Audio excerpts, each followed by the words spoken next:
Support WrestleTalk! Give us a subscribe. Shane McMahon gets a SummerSlam match. Jinder Mahal's #1 contender revealed. And all aboard the Chad Gable train because it's a non-stop service to Overtown. Over's a good thing, like over with the crowd, not as in finished. It's a confusing piece of wrestling verbiage. I'm Ollie Davis and this is the 1st of August 2017 edition of Smackdown Live in about 4 minutes. Rather than opening on an in-ring segment to set up a big match, Daniel Bryan and Shane McMahon did their jobs before the show actually started for once, meaning this episode could kick off with AJ Styles versus Kevin Owens for the United States Championship. I'm pretty sure AJ is champion going into this match, although that could have changed several times in the last few days. Tell me if you've heard this one before. The two were having a pretty good match until the finish, which was almost exactly the same as their Battleground encounter. At least this ref bump actually played into something. When AJ rolled up Owens, the just hit in the face official didn't see KO's shoulder up.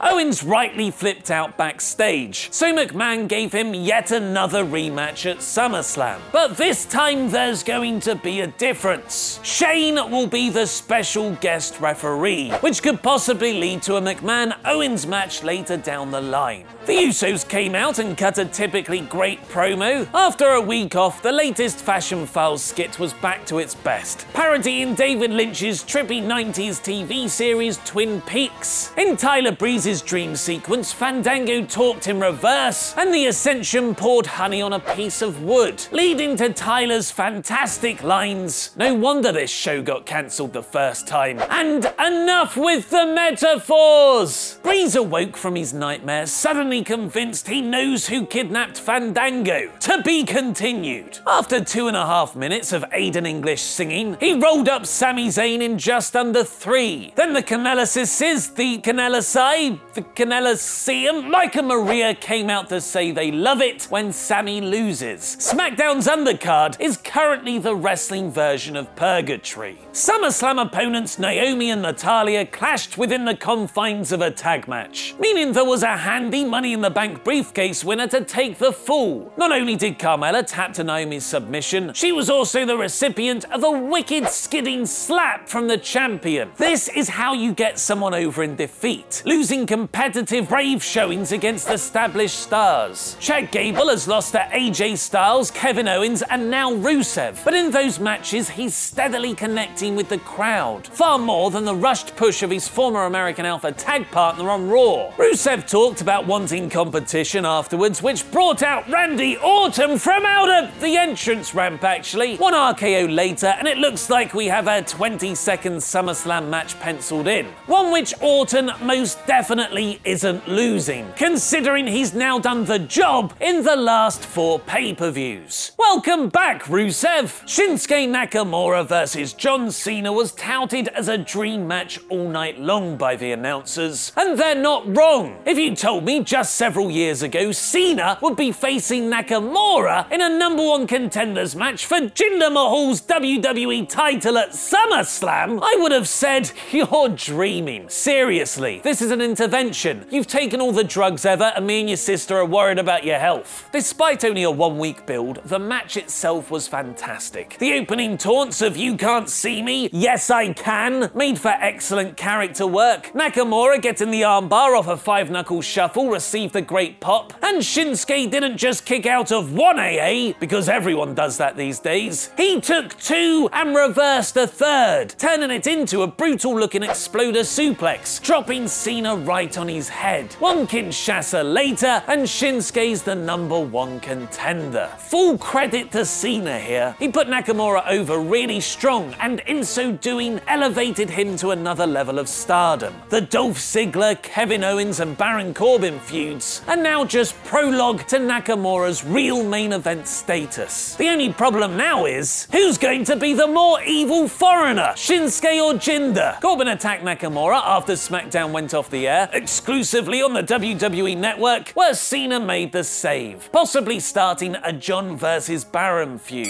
So that was this week's SmackDown Live in about 4 minutes. Here's the usual ratings recap from top to bottom. Smackdown, smacktastic, smack bang in the middle, Ellsworthy, and Raw's third hour. I'll reveal my score very shortly, but first, vote in the poll above my head to give yours. I'll announce the results in tomorrow's WrestleTalk news. This wasn't a perfect episode of Smackdown, with the US title feud having yet another screwy finish, the undercard being horribly underdeveloped, and shortchanging Cena and Nakamura with a one-week build. But their actual match was fantastic, and has hopefully positioned Shinsuke where he always should have been. Add to that a great showing by Chad Gable, and a very funny Fashion Files skit, and this week's Smackdown is smacktastic. Meanwhile, Brock Lesnar has threatened to leave WWE on Raw. And how did the SummerSlam poster potentially spoil Nakamura's win? Click the videos to the left to learn more, press subscribe, and support WrestleTalk on Patreon. I've been Ollie Davis, and that